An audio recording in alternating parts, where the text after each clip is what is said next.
Hit it. In this video, we react to Star Trek Strange New Worlds Season 2, Episode 1. Welcome back to Eat Sleep Nerd. In this video, we are reacting to Star Trek Strange New Worlds Season 2, Episode 1. I am your dorky DJ, and as always, I am joined by my nerdy brother Josh Winter and our geeky friends Jason Summer and Christian James. You can call me Commander. Ooh. Spicy. Ooh. If you have noticed, we got some swag. We got some swag just for this season of Star Trek Strange New Worlds. We're very excited about this. Josh is probably more excited than anybody. Oh, I'm so excited. I'm pretty stoked too, honestly. I think Josh and I are equally stoked. Yes. Yeah. As soon as you start loving Star Trek, the first thing you want to do, but the first thing you won't tell anyone that you want to do, is get a Starfleet uniform. I have two now, somehow. Yeah, like within a week, you got two. I mean, do they also sell pants? They do. The pants are a little more forgiving, just because for the most part they look just like black pants. Interesting. And yet, if you're a true Trekkie, there are defining characteristics that you know to look for. But most of the time, black pants. Like what do they call it? Piping? Yeah, the piping and Next Generation, it's actually a very subtle boot flare around their shoes. Like it's little things like that. But for the most part, if you wear black pants, you're good. You're solid. So you guys look freaking awesome. As do you. Thank you, thank you. So remind me what your uniform costume? Yeah, uniform. It's a uniform. Well, it's a costume of a uniform. Yeah. It's from Picard season 3. Okay. I really liked those uniforms on the Titan. The whole Picard era actually had really good uniforms. Right. I would say it's probably the best part about the Picard era. Now, when you say Picard era, you mean Next Generation on? Literally the TV show Picard. Okay, gotcha. Yeah. Although that's a fair question. Anyway. Yes. Who are Get to it. Who are you wearing, Corey? I am apparently someone that's going to die. I don't know. You red shirt. I'm not meant for this world. I am the murdered. I'm the expendable one. So let's get into it.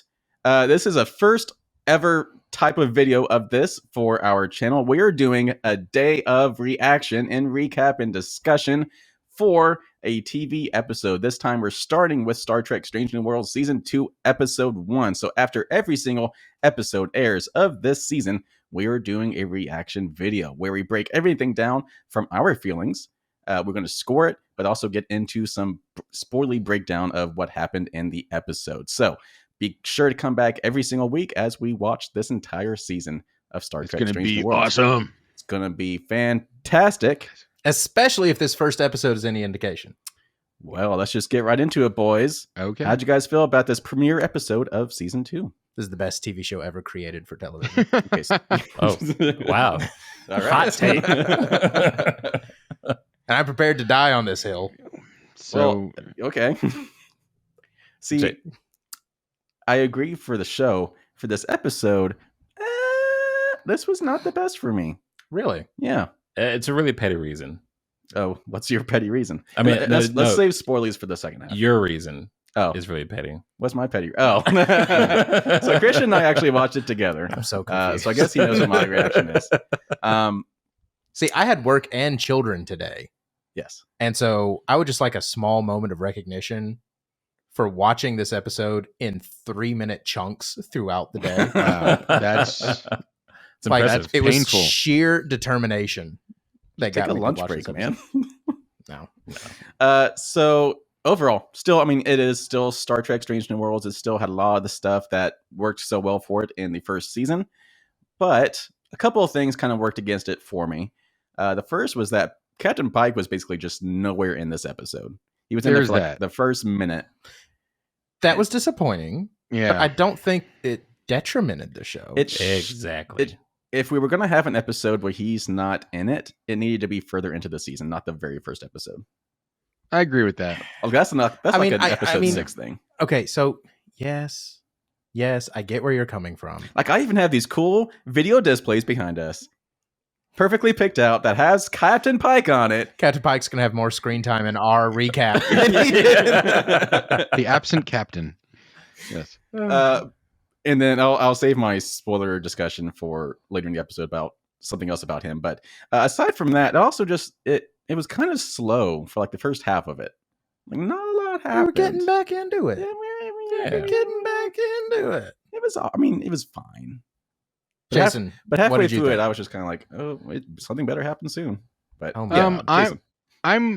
This was for me. It was a more character episode than a plot episode. Mm-hmm. There were things that happened in it which set the season in motion, but they were small. They were small little blips of plot, and it was really more about character. So, which is fine. It was more of a character. I was going to say, for me, I thought that was the best part. Right, but I think that's an interesting choice for the episode. Premiere. Right. Yeah. I get what you're saying. I understand and agree with the criticism. Right. I just think you're silly for holding it against the show. Well, I'm not saying I'm holding against it. I'm saying this is where I was looking at. He was looking at me. I was looking at. Okay. Yeah. Jason, you're perfect just the way you are. Thank you. As are you, sir. It's like I'm sitting across from a young Captain Riker. I wish you could remember one of his lines right now. I can't. Anyway, Kristen, what about you? What are your initial thoughts? Yeah. As a first time Trekkie, well, I guess I really can't call myself a Trekkie yet because I haven't seen much. It's okay, you're well on your way. You are welcome, by the way. Once you're ready to call yourself that, we're not going to tell you can't be. Wow, that's way better than Star Wars fans. Yeah, no. dude, like welcome to Starfleet. Like we don't judge. Go for it. Yeah, in comparison to the first season, like everybody else, we understand where Corey's coming from. Yeah, I get it. I get it. But for me, as a story thing, I see where like the potential of the rest of the season is going to go, because it's highlighting Spock, but it's giving him more to do other than being the weird Vulcan that's in the crew. You know what I'm saying? Yes.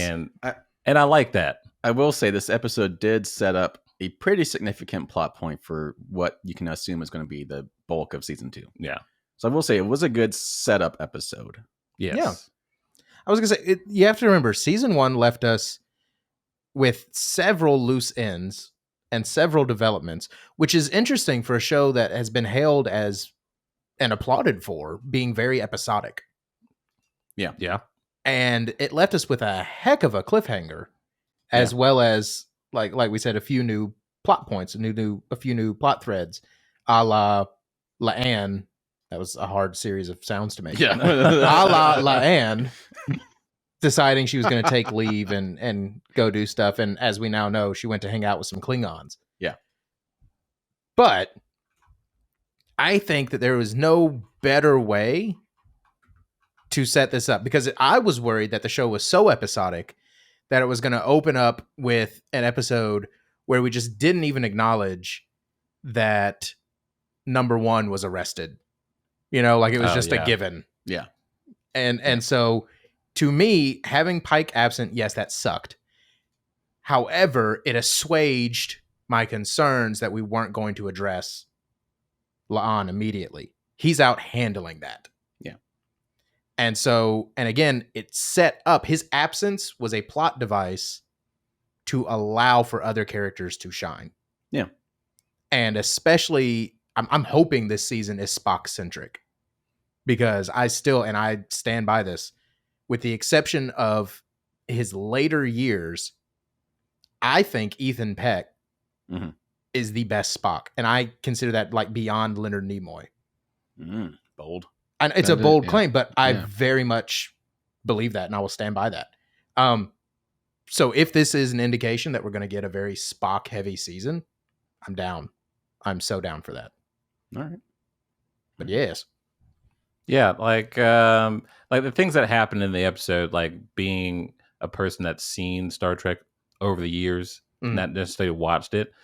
If someone went into this cold, they would just see random stuff happening. Yes. I mean, yeah, it relies on somewhat of a knowledge, at least of this show. Yeah. But, for me, I'm not giving that any criticism. Like, it was enjoyable random stuff.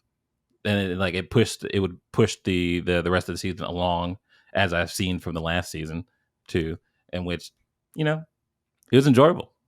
It was rather enjoyable for me. All right. Do you guys want to score it now or score after we talk about some spoily stuff? I would say score it at the end. Yes, Make people wait. after spoilies. All right. So in that case, Okay.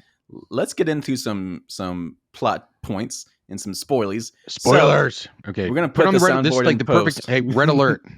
Yes. I know. Spoiler. I was Red gonna alert. say Spoiler red alert. Josh, Sorry, push Josh. it. it's okay. I'm just so upset that we don't have the lights and the sounds. Right. Yes. So, if you have not actually watched this episode yet, beware there are going to be spoilers ahead. So, if you want to go watch it before getting spoiled, press pause and then come back. So, Deep space spoilers. Nice. Damn it. Got it. Nice. I didn't want to laugh at that. It was funny. Okay. It was good. Was that off the cuff or? Did Oh you- yeah. Nice. I'm impressed. I'm trying to do that for everything that we review. Okay. just make some nonsensical reference. All right. So, in this episode, a distress call from Lieutenant Noonien Singh compels Spock to disobey orders and take the Enterprise and its crew into disputed space on a rescue mission. So, as Josh was saying, this was pretty Spock heavy, but also pretty character heavy with everybody except for Pike. So, Who was out doing stuff? yes. So let's actually just use him to start this off. We see him open up the episode talking with what's her name in jail? Number one, it's Lieutenant Chin Riley. Yes. And right off the bat, I noticed Commander Pike's Chin Riley? peak. Pike's peak was not as peaky. No, because he's sad. Oh, well, it looked like you just had a haircut. Yeah, I'm just they, like- they, Maybe they it's trimmed that. it up a little bit. Are they doing a Doctor Who thing? Like when he's upset? when he's the- sad, not Yeah, when it's scary. sad, Right, it's right. a little more controlled. Yeah. When he's happy, it's just Right. pompadoured. Yes. Captain Yes. David Pike or Yeah. Christopher Tennant, something I don't know. This is- Yeah, so he went off, did him some stuff that we'll probably see at some point later in the season. Yeah, we're gonna get follow ups on that. Yeah, I'm sure we do. Well, but the actual story of this episode was Noonien Singh giving the Enterprise a distress signal while it was docked. So, talk. do the Yeah, things, I thought yes. it was interesting, like the home base, even with like the regard that Vulcans have on their logic. They were still like, still a sketchy mission. Yeah, Let's not get into that. And he was like, but it could be something. I'm like, still not gonna go off that. we'll find out next month, bro. Yeah, next month it'll be fine. Like, I'm sure she's all right. No, I mean it's okay. So I mean that setup. I mean, obviously the real setup was for the stinger at the end, Mhm. and for again us to see a Spock that is willing to not necessarily follow logic and orders. That being said, it is very, very Star Trek for for the Federation to get bogged down by its own bureaucracy. And that's kind of, it's one of the things I love about Star Trek, because again, what makes Star Trek so different is it's not a dystopian future, it's a utopian future. It's a future where we learn from our mistakes and for the most part do things correctly. But every once in a while they acknowledge that in a society like that, there's going to be a crap ton of red tape for everything. Oh yeah. Right. And that sometimes and, doing the right thing means not doing anything. and it's Sorry, the Jason. it's always the Enterprise that has to disobey orders and save the Well, yes, because they're our save the favorites. Federation. Right. Yeah. Star Trek 4, Star Trek 3, Star Trek 6, 2, really. Like 2. Right. What about one? if we start getting into No, Star one Trek likes 1 was just blah. Yeah, no one it was literally a gray movie. Mm. Yeah. And if you've never Anyway. seen it, go look up some images. You don't even have to watch it. It was a very gray movie. The greatest movie. It was all white and beige. Beige. Yeah, so beige. Anywho, it was a different time. So let's talk about Spock. 70s. Okay. Yeah. So as you were saying, this was a very Spock heavy episode, and you're hoping that this is a very Spock heavy season. Yes. And this was kind of calling back to last season where, we see Spock dealing with his emotions really for the first time. even in like the flashbacks, like recapping last season, it was showing him, getting angry for the Yeah, first when he had to time. Hulk out. Yeah. And in this episode, we really showed like he actually cries a couple times, and he's dealing with his emotions for Nurse Chapel.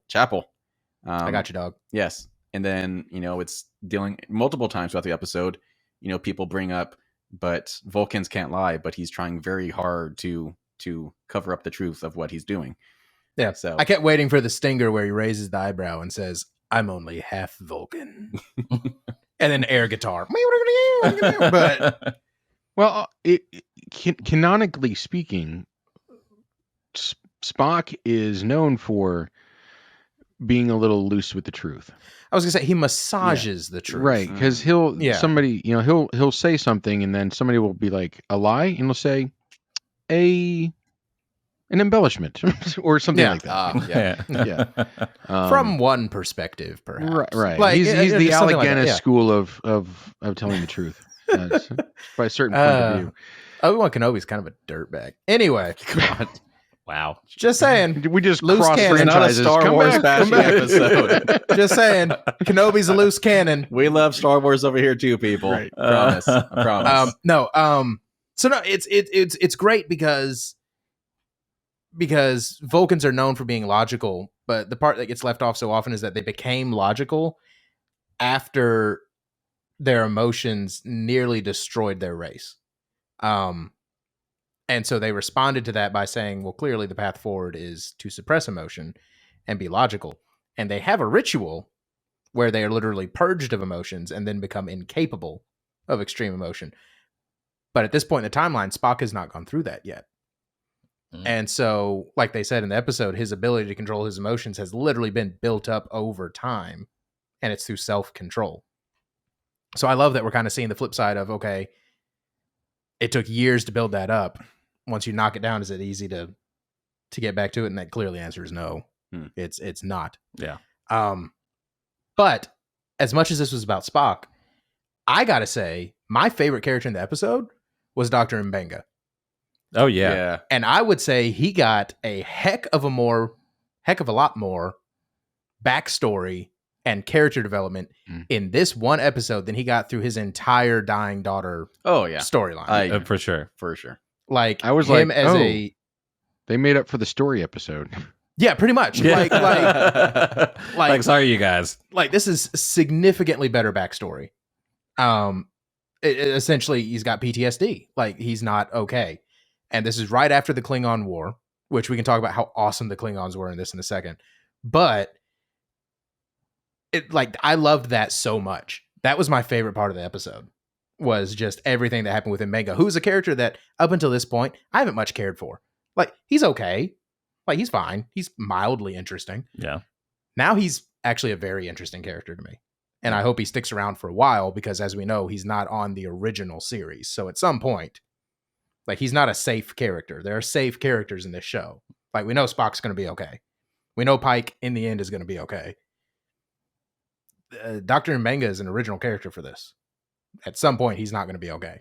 So... Yeah, it was really interesting when they were down there trying to think of a plan, and they brought up the super soldier serum they had. That was not my favorite part. I did not like that. Yeah, I was like, what is this? Are we dealing with? Yeah, this was a twist. But Nurse Chapel, she brought up just like, are you sure you want to do this? I'm like, intrigued. Yeah. Why doesn't he want to do this? Go on. Let's go ahead. And then you see that he almost kills the guy in the elevator. Yeah. Surely that had to be in there for some kind of character thing we'll see later, but because it didn't really need to be in there, the whole going Hulk thing. They could have found like a stealthy way to get to the communication device or whatever. That was very much like an 80s like power up thing. I'm not sure if that's going to come back up. Just because it was a way of letting them have a moment where they get to whoop up on Klingons, who canonically are significantly stronger than humans. Yeah. And they kept using some John Woo slow-mo, which felt weird. Sometimes it was weird. There were a few shots that I really liked. When they opened up the floor. Birds. Yeah. Oh, yeah. Yeah. When they opened up the floor and, I just got it. The birds thing. Birds, yes. Yeah, the John Woo doves. Yeah. Good Good call out, Jason. Anyway, when they opened up the door and went through the floor and the camera rotated upside down as they landed on the deck below, that was a legitimately cool camera shot. Yes, that I applauded them that one. Yeah, some of the slow-mo was gratuitous. But all in all, calling it like an A- action sequence. Like, it was pretty good. It was pretty solid. Yeah, I feel like if we went without the slow mo, the pacing of the whole fight scene would have been a little bit weirder. better. Yeah. Okay, so now that we're talking about it, Jason, I got to ask, as the runner-up with the most Trek knowledge, what did you think of the Klingons? Because they were a huge part of this episode. He's the runner-up? Yeah. Well, no, I mean, he's the other compared to the rest of y'all. If anything, I'm his runner-up. Yeah. I'm just saying, as the other person in the group with the most Trekkiness. Yeah, I thought the Klingons were spot on. They looked like the Klingons that we know and would die with. Yeah, like Yes. it's I was so I mean it's obviously they're aliens, but Right. they do have a skin tone, and I was wondering what they were going to do with that because it is actually part of the look. And in Discovery, they seem to kind of get around the issue by just making them so alien looking that they didn't really even look like Klingons anymore. Right. And that was a huge point of controversy among Star Trek fans. Controversy. Yeah, controversy. Yes. And so no, like it looked straight up like they got the dudes from Deep Space Nine and Next Gen to come out and do all the Klingon. Yeah, makeup. Like it was the amazing. The main Klingon actually looked familiar enough where I was actually wondering if we had seen him act as a Klingon before. I couldn't I looked at the name. I don't I had a similar thought. Yeah. I thought he He sounded looked familiar. very familiar. Yeah. But he got it. Yeah. Oh, yeah. Like he went for it. He was amazing. So I hope we see more Klingons. I don't know. Because this is I know more about the Next Gen timeline than I do about the original series timeline. We just finished the Klingon War. Doesn't it reignite at one point, or is that in?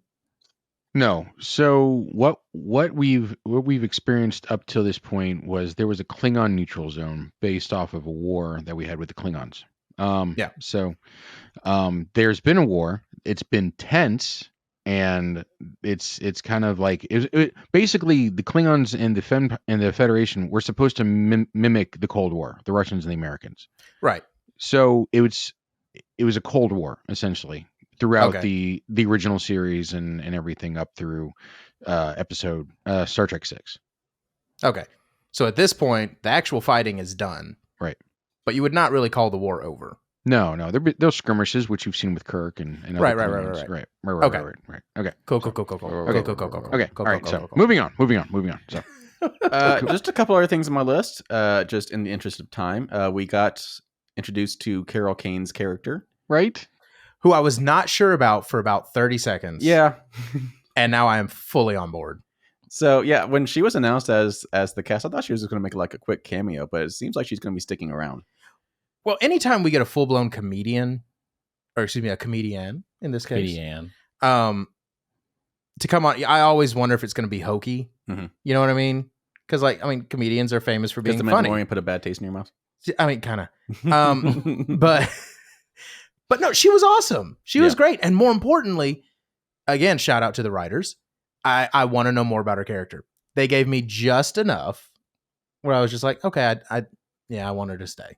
Yeah, apparently she knew Spock's mother, which was cool. She's part of a species that hid out on Earth for centuries. They're here didn't now. Even reveal themselves. Yeah, they didn't even reveal themselves until after first contact. Mm-hmm. So this is cool. This is interesting. I'm intrigued. I want to know more. Do you want to know more? Starship Troopers reference. Yeah, and definitely. Me and Corey had this talk about I hope this is like an actor choice that she's using the voice that she used, or that could have just been her real voice. Don't know. I don't think that's her real voice. I don't think it is. I don't remember. It sounds similar enough to a lot of her other acting. Yeah. I'm not super familiar with her work outside of this. Yeah, no. Annie Hall. Yeah. I was gonna say, I vaguely recognize her face. She was I remember the the name. the Ghost of Christmas President Scrooged. She was in the Princess That's That's right. right. That's where I That's where know I've her seen from. Yes. Thanks, All right, Jason. Cool. No problem. Better than I am to She was be. also in The Princess Bride. Yes. Oh, that's right. She plays Billy Crystal's wife Oh yeah, That's and she was in Adam's right. Family. as the grandma. Got it. All Got right, it. take it back. She's been everywhere. Yeah, she's literally been in everything. Yep. Over, it looks like 169 credits. Yes. Good Lord, good for Wow. her. Killing Welcome to Starfleet. Yes. it. So I guess really that's all the talking points until the very end. So unless you guys have something else, No, I mean, like, we could break down shot by shot. I friggin' loved this episode. But yeah, the stinger at the end was something else. well, okay. So two things. So one was just I definitely thought we might lose the doctor and the nurse right there because it was getting kind of teary eyeing right there. Yeah, I was just about to say, like, how many times in media are we going to get the, oh, we almost died in space? Well, you know what? I tear up every time, though. I know it works. It's a good trope. But as I've learned, Star Trek doesn't hold back when it just kills off characters. Like they'll just kill off people. Yeah. So I kind of thought this might be the first time Strange New Worlds really does it. Did they not R.I.P. do it with the Himmer. engineer? Yeah. That was Strange New Worlds. Yeah, that was Himmer. Yeah. And I For some cried. reason, I thought that was some other Star Trek. But no, that definitely was last season, wasn't it? Yeah. Yeah. Yeah. So it would have Well, had all right. more impact on you this time Yeah. if you had remembered about Yeah. that. Well, Nurse Chapel is a safe character. Also is a safe character. Oh, okay. She is in TOS. Okay. That would be the But original again, series. Mbenga, though, Mbenga can go at any time. I kind of thought he was going to sacrifice himself. Right? That was immediately what I thought. Yeah. He was like, I'm going to wear the jetpack. Yeah. And you get the helmet. Yeah. I'm like, oh, well, there he goes. Yeah. First Yeah. episode. Yeah, no, but that would have been a cop out, honestly. True. Like, they have him That's going a out swinging trope. half the episode and then See, that's what I was going Die. to say. Yeah. But that's a TV trope, though, very much Right. so. is And you they get a didn't very do it. character-heavy episode. The episode you're going to kill him. Yeah. So, glad they didn't. All right, let's talk about that last stinger. We actually had a cliffhanger for the most part. A tease, if you will. Yes. Little, So Yeah. Spock having Okay. defied orders. Yeah, Spock having defied orders, gone to the planet while it was the Klingons' turn on the planet, which is just a hilarious thing, by the way, and it's just absurd enough that I believe it because we would do something like that in real life. He gets back and is willing to accept full consequences for his decisions because that's a very Spock thing to do. Yeah. And he gets let off, pretty much. Not even really with a slap Scot-free. on the wrist, like like Literally, his hangover was his punishment. yeah, like a Or stern, Scotty free. That's what Ah. I would say. Sorry. Damn it. Okay, so he gets let off scot free, and admirable. Admirable. He is Very the admirable admiral. Robert April is meeting with another admiral, and as they zoom out, they're discussing a war on two fronts that they were happy to avoid. Yes. And we see that there's an incoming Gorn ship The Gorn. crossing into their Right. area. The Ur- The area. The Gorn. So the Gorn, which we have still not seen full-grown Gorn yet. No. Say that 5 times Full fast. grown. Full-grown Gorn. Gorn. Say it Yeah. once. Full-grown Gorn. Full-grown Gorn. I mean, I obviously honestly we've thought it seen was going them- to be the Romulans. That's what I was thinking. Yeah. Because I thought it was the neutral zone. Right. And I was just like, yes, but then the tag came into focus and it's the Gorn, Gorn. Zagor. which means the season's going to involve a lot of La'an screaming just for no reason. Love it. She gets upset about the Gorn. Yeah, I feel like the Gorn was brought up a few times. Yes, last several season. times. Yeah. Mhm. Yeah. Yeah. I'm intrigued. So the Gorn, for those who don't know, are the lizard folks from the original series. Like you've seen Shatner fighting in the desert Yep. without his shirt on, and he does the double-handed haymaker. Yeah. That's the music. Don't So they- that was a full-grown Gorn. Don't they reference that in Futurama? They reference it Probably. in Yes. everything Yeah. because it is as silly as it is iconic. Love And it. so it's amazing, and I'm super excited to see what Gorn will look like with a budget, like a Mm. real budget, because that's all. I mean, the Gorn that we got in the original series was just all they could afford. Like they did what they could. Yeah. Right.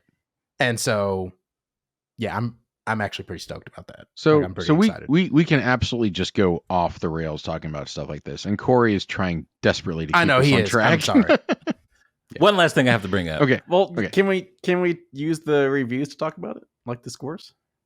Your point Yes. clearly doesn't matter. Yes. All right. Yes, It's gonna we use- can. All right. Yes, we So can. let's get into scores. So as we do this, same way we did this first season, we're going to score every single episode individually, and then over the course of the season, we're going to average everything together to give us a running score on the season as a whole. The assumption being it will continue to be overall an episodic Yes, show. Right. Okay. but episodic scores that play into the overall season. So I'm going to start off with my score for this first episode of season 2. I'm going to give it a 4. I hate you. It was kind of slow. It felt weird without Pike being in this first season or the first episode of this season, and the whole slow-mo steroid fight scene was kind of weird. So I'm giving it a 4. I'll allow it. Let's do Christian next. Go ahead and give us that last thought. My last thought was like when Josh said, "Let's see the Gorn with a budget." And speaking of budget, this show, cinematography wise, has blown me away. Yeah. That every episode looks like a movie Oh, yeah. Consistently. consistently. Not that TV show lighting and this and that. Like the color grading is beautiful. Mhm. Everything about it looks Yeah. really nice.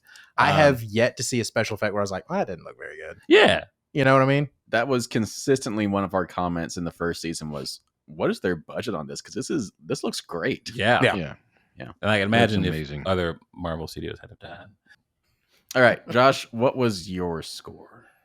This is the greatest show ever crafted for television. It's a All 5 out of 5. Yeah. Oh, 5 whats? Ooh. You got to come up with one every Uh, single episode. Ooh. 5 cups of blood wine out of 5. Nice. All right, nice. All right, then Jason, bring it home. Oh, I'm gonna give it. I really enjoyed the episode, but I do feel it could have been stronger, especially for an opening season episode. So I'm gonna give it a 4 out of 5. See, Josh? See? I wasn't crazy. It's okay. I'm But here to bring up your 2 low scores. We had different views on our 4s.